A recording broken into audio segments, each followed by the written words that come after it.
I think कुठेतरी या 2 वर्षात माझी गाडी ऑफ ट्रॅक जाता जाता वाचली आहे. माझ्याकडे 2 ऑप्शन्स होते. एक तर हातात ग्लास तरी घ्या किंवा स्वतःला डायव्हर्ट करायला काहीतरी दुसरा मार्ग तरी हे करा.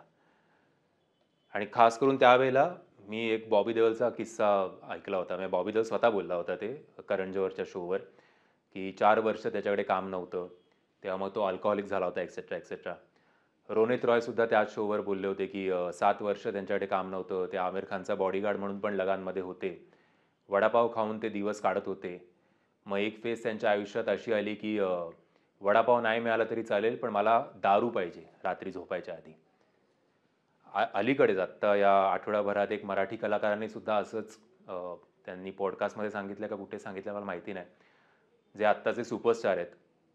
त्यांनी सुद्धा सांगितलं की 4 वर्ष ते डिप्रेशनमध्ये होते आणि ते तर सकाळी उठल्यापासून रात्री झोपेपर्यंत दारूच्या आहारीत गेले होते. सो मला असं वाटतं की माझ्यासारखी लोक जी आत्ता त्या फेजमधनं जात आहेत, ऑलरेडी आमच्या डोक्यात एवढी निगेटिव्हिटी असते ना, की आम्ही हे बघत नाहीत की हे तीनही लोक या फेजमधनं जाऊन पूर्णपणे अल्कोहोलिक किंवा जे काय असेल ते डिप्रेशनमध्ये गेलेले असतील, अल्कोहोलिक झालेले असतील, या फेजमधनं जाऊन सुद्धा त्या लोकांची आज त्यांचं करिअर काय आहे, त्यांचं कमबॅक काय आहे, त्यांची फिजिकल हेल्थ काय आहे. या फेजमध्ये असताना जेव्हा माझ्या डोक्यात ऑलरेडी इतक्या निगेटिव्ह गोष्टी आहेत, तर मी तेच बरोबर हे करेन की अरे हा तर दारू पीत बसत होता सकाळपासून संध्याकाळपर्यंत, अरे हा वडापाव नाही मला तरी याला दारू पाहिजे होती, तर मी दारू प्यालो तर काय वाईट आहे. बट मी कुठेतरी घरच्यांना बघून मतलब आई, माझी बायको प्रज्ञा, तिने तर मला खूप सपोर्ट केलं. ती या फील्डमधली सुद्धा नाही आहे. आणि माझी मुलगी 2 वर्षाची इरा, यांना बघून मी कुठेतरी सतत स्वतःला सावरत राहिलो आणि हातात पुस्तक घेतलं मी कधी नव्हे त्या आयुष्यात. मला वाटलं नव्हतं मी पुस्तकं कधी वाचीन याच्या आधी.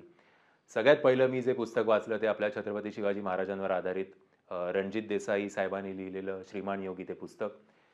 त्यानंतर छावा शिवाजी सावंत साहेबांनी लिहिलं होतं. त्यानंतर प्रणिला जरग ताईंनी लिहिलेलं राजाराम, शिवपुत्र राजाराम, हे 3 पुस्तकं माझ्या आयुष्यातली पहिली पुस्तकं होती.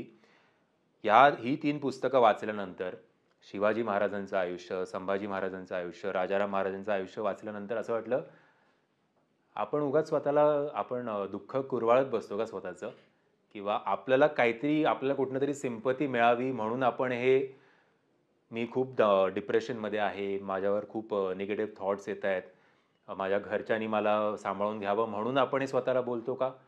कारण ज्या माणसानं आपण देवाच्या जागी ठेवलं आहे, त्या माणसांच्या पावलोपावली जिकडे मरण होतं, आपल्यासारखं हे नाही, आपलं खाण्यापिण्याचे तरी वांदे होत नाहीत.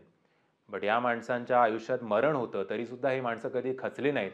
आणि आपण एवढं छोट्या छोट्या गोष्टीवरनं की हा बदलला, हा बदलला, हा बदलला, हे आपण अपेक्षा का ठेवतोय?